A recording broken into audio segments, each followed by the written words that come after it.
Hey everyone, welcome to the 20-minute deep dive podcast. I'm Brian Tohanna, and today I'm joined by my friend Amanda Rassam. Hello, Amanda.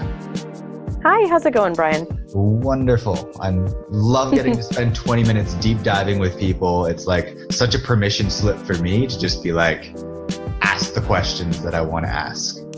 Yes. So, as the audience knows, if you listened before, I've got my connection card questions here, so I'm going to draw those randomly. And just before we begin, Amanda, it helps high achievers attract lasting relationships and connect intimately. So maybe we'll find out a little bit more about that during the podcast. Maybe not, who knows? But we're here to get to who Amanda really is underneath the surface today. I love it. So I'm going to draw a random card and see where we begin. All right. What's something that's worked for you in the past, Amanda, but is probably holding you back now? Oh, that's a great question. Okay, hold on. What is something that's worked for me in the past that is probably holding me back now? Mm-hmm.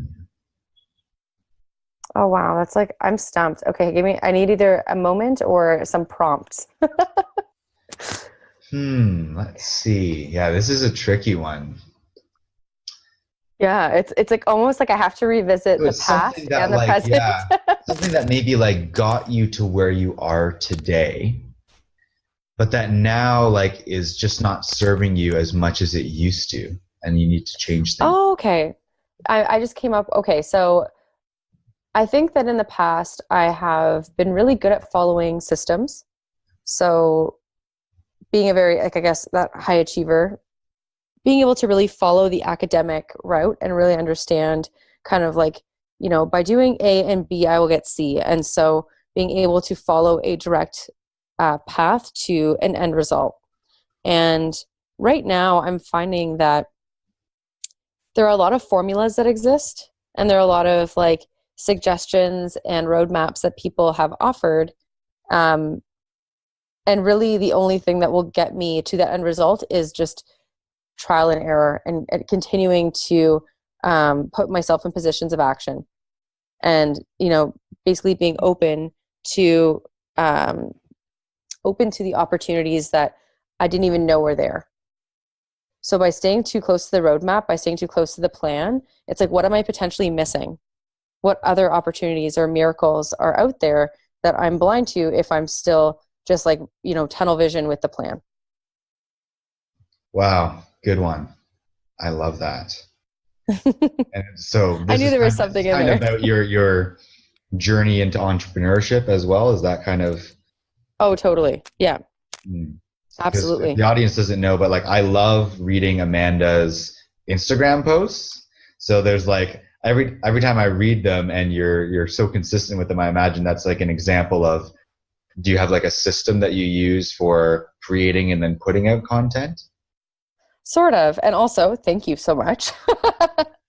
I sort of have a system.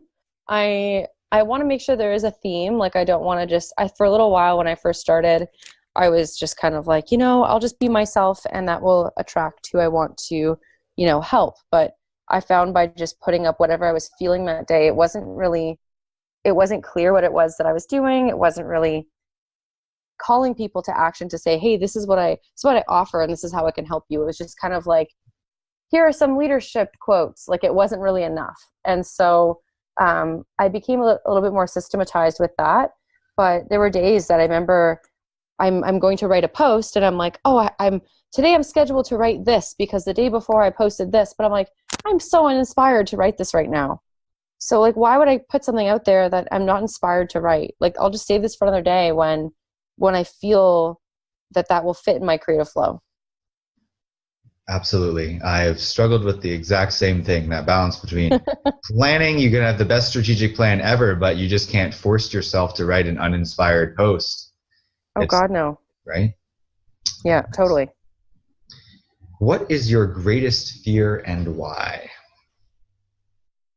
This is interesting because it's changed. I think you asked me this question a long time ago, maybe about 2 years ago. Feels like a long time ago. And I remember the initial I think the initial fear was a fear of being alone. Um, I don't think that that's my fear anymore because I don't feel alone. Like from a very cosmic, universal, like from a very visceral place, I don't feel alone. I feel very supported. So I think if anything, that fear has been replaced, or at least maybe not replaced. Maybe isn't the right word, but rather something else has been uncovered. And I need a second to think about this. 2 seconds here. I love slowing down and self-discovering. What is my greatest fear and why right now? The one that's coming to mind is not mattering.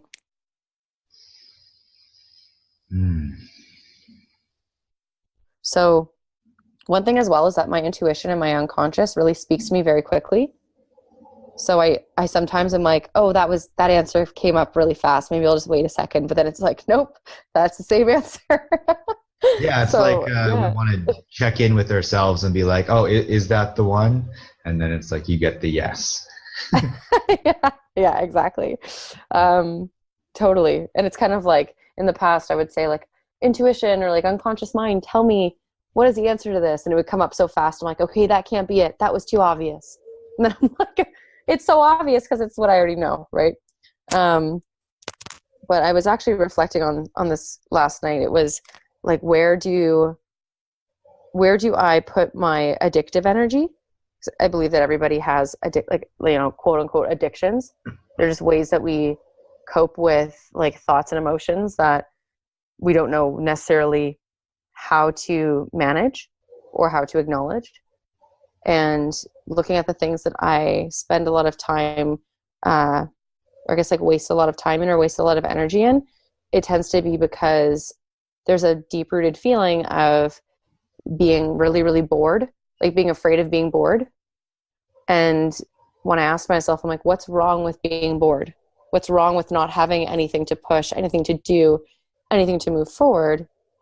And there's a kind of another layer of that peeled back, and it revealed itself as, well, then I won't matter. Then this wasn't for anything. This didn't do anything. This is like insight into the coach's world, because I totally resonate with you. It's like, oh, what were you doing last night? Oh, I was just like diving into myself to reveal like really underneath my deepest fear, like that's what I was doing in my turned off time. I know. That's the funny thing too, is that like my time to decompress is like, okay, what relaxes me? Going into my most deep-rooted fears and unpacking them. Like that's crazy. We just love personal development, right? That's why you get to share it with others as a business. Oh God, yeah. Because it's just a natural way that you enjoy living. Is that fit for you? I would say so. Yeah. It's like, I love learning and exploring. I love adventure. And I think that, I was listening to Eckhart Tolle yesterday, and he was talking about how, and kind of to my first point about, having the strategic plan, it's like, he's like, if you go on a vacation and you have every single moment and every single day mapped out, that's not an adventure. Like, you've just created a really obvious plan that's going to be still really great. You're going to have a lot of fun, but it's not going to be adventurous. But when you show up somewhere and you go, okay, I don't have any expectations of what this is going to look like, then you're going to experience adventure. And that adventure isn't always going to be comfortable. And maybe even sometimes it's not entirely fun, but it will grow you and you'll become a different person having lived that adventure. And I find going into those deep moments where I'm like, for me, adventure really is like, it doesn't have to be, I would love to travel the world, and that still is a plan of mine, but I realize that I really do adventure quite frequently within myself. I love that word adventure too. It's not like introspection or reflection. The adventure brings a little more like fun, lightness, and playfulness to what can otherwise be, a little scary for a lot of people. Absolutely. Oh venture yeah, into the innermost depths of my being. totally. You're like, it's like you're cave diving into yourself. Mhm. And part of the reason that I imagine we're drawn to do that as well is because I'm curious what it is for you. Is it like makes you a better person, more of who you truly are, like just feels better, period? Like why, what is your motive? It's like, oh, interesting. Can you be more specific? What is my motive for that adventure? Or is For it, that adventure, that inner adventure, that natural inclination to maybe it's reveal more of yourself or XYZ. well, I think I've always had a curiosity, and there's always been I remember I was saying this today actually too. Like I remember being a kid and being like, okay, can I be an adult now? Like I'm ready. I'm done this part. I'm like, I get it. All right, move on. I want to know more stuff. Like I'm bored. It was kind of like I just knew there was more out there. And even though I had a lot of pleasure in like the day to day, whether it be like playing or drawing and all the things that I really used to get wrapped into, I found that when it came to kind of looking at my life, I always wanted to understand why with a lot of different within myself and with other people. And things just started to click really,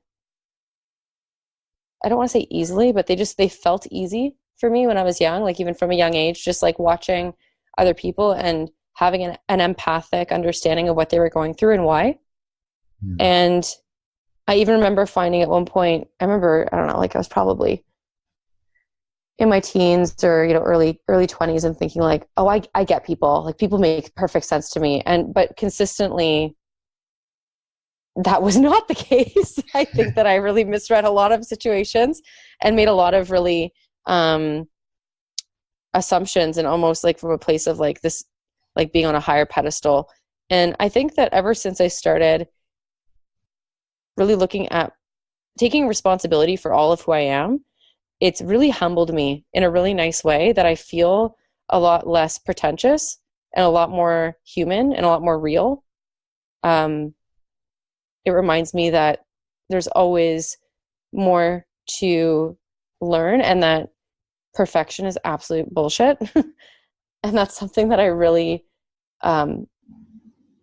even despite like all the stuff that I know, I do see myself still reminding myself like, fuck perfection. Like you don't need to be perfect because that's you just driving yourself crazy, really. Yeah. No one else is keeping tabs. No one else is checking whether or not you are. It's fully me driving myself crazy willingly. That's a good quote. Will I see that on your Insta wall soon?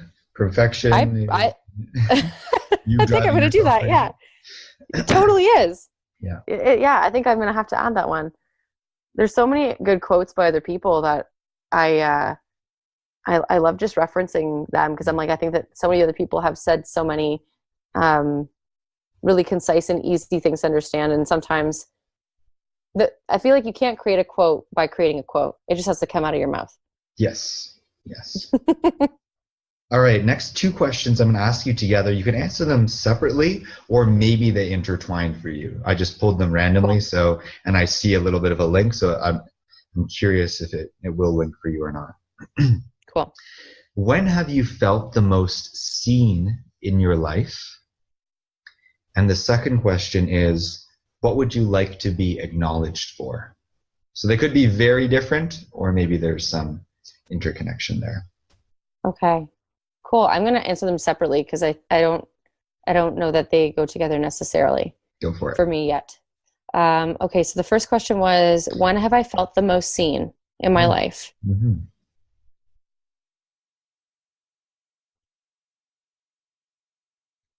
I don't know that there's one instance. I think it happens a lot for me. Because the people that I'm surrounded by are very intentional, conscious people, and they make it a real point to see me, not who they want to see. And there have been people that I've been really fortunate to know who I think that I've really shared and continue to share like true intimacy with. I'm actually reading a book about, it's called The Passionate Marriage. It's amazing. It's by Dr. David Schnark. And it talks about intimacy, and that we tend to believe that intimacy is like someone's going to see me and accept me and validate me and love me. But that's not what true intimacy is by his definition. And by his definition, it's not agreeing with the person necessarily, not needing to validate them, but holding space for them to be them and effectively like loving them unconditionally regardless. And I would have to say that I'm very fortunate to have had that happen on more than one occasion over the past 2 years throughout my entrepreneur journey, throughout my own personal development. And when I started making that a priority for myself, it became so much more prevalent in my external surroundings, in the people that were around me. So when you made seeing yourself more of a priority, that's when you started to see that happen outside of you more, or did I get that right? I think in part because I don't know that I knew that I was seeing myself. I think that I was already well on my way to seeing myself, but I didn't know how to call it that. And so I think in dedicating myself to myself, I started meeting people who were doing the same. And there were times that I didn't agree with them, and there were times that I felt rejected by them. And truthfully, these were mostly people that I was dating or like romantically involved with. And I remember feeling like these are people that I've never felt more connected to, and yet in no way are we on like the same quote unquote path. Like in no way are we like, oh, we're gonna, date and then date only each other and then get married. Like that was never the assumption. It was actually, it was a pure commitment to themselves, the same way that I was purely committed to myself. And if we so happen to commit to each other, then wonderful. But that was not a what's the word I'm looking for? Like it didn't have to happen for us to have the byproduct of intimacy. So commitment wasn't a requirement to create intimacy. Is that it? I think that's an interesting point, because I wouldn't say yes. I would say that we were still committed, just not in the way that I had known commitment to be. Right. Good clarifier. Yeah. So we were committed to the relationship. We were committed to ourselves, but that didn't require that we had to be committed only to each other within the context of like a monogamous box. Yes. Cool. Second question, what would you like to be acknowledged for? What would I like to be acknowledged for? When I think about this question, I think about kind of what I want to leave behind and what I would love to be known for. And I would love to inspire other people, whether it be women specifically or men and women, it doesn't matter to me, but to have an impact in the consciousness of people's pleasure and sexuality, and allowing them to commit to themselves and loving themselves, and allow that. I'm trying to think of how I want to word this. This is let me take a second here, gather my thoughts. Yeah, what would you like to be acknowledged for? And that's really like seen for, right? Yeah. Well, when I think about what I often reflect on, it's that I would love to be adorned, worshipped, and honored for my sexuality, no matter how that looks like to anybody else or to myself. The sexuality itself is not so much the central tenet. It's more like I'm honored, worshipped, and respected as a person. And as a person, I also happen to be a sexual being. Right. Nice. And so in turn, I would also like to be respected for those things. Yes. And I think that the legacy I want to leave behind, or the impact I want to have on this world, is to help other people feel worshipped, honored, and respected in all facets of who they are. especially their sexuality. Yes, just be given like today's age essentially is why that's like extra more important, because it's been so suppressed and neglected and shamed. Totally. Yeah. I think that's this life's mission is sexuality. And so you'd love to be acknowledged for, being a part of helping reveal that energy or heal that energy or bring to life the energy in as many people as possible. Is that part of it? I would say that is like bang on. Wow. Honored, worshipped, and respected. I don't want to ask another question because we're coming to the end, but I'd love if you just dove slightly a little more deeper into like why that's important to you personally. Just because I'm curious to get a little bit more depth myself. Yeah. Okay. Well, I think that, I feel like that's a huge, there's so much to talk about from that perspective. So this is your 1 minute wrap up on on this topic. Okay. So it's going to be like a distilled nugget for us. Okay. Well, I truly believe that who we are sexually is the most raw, vulnerable part of our existence.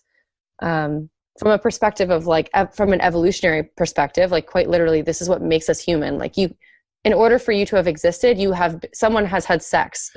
I think about this all the time now, Amanda. I literally do. I'm like walking down the street. I'm like, a bunch of people had sex for us to be here. But you know it otherwise.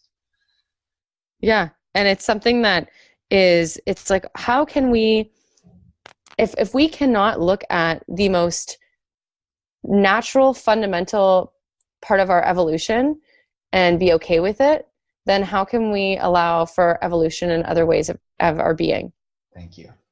There's going to be resistance. And at the end of the day, to imply shame or guilt would imply that, you've done something bad or that you are in fact bad or wrong.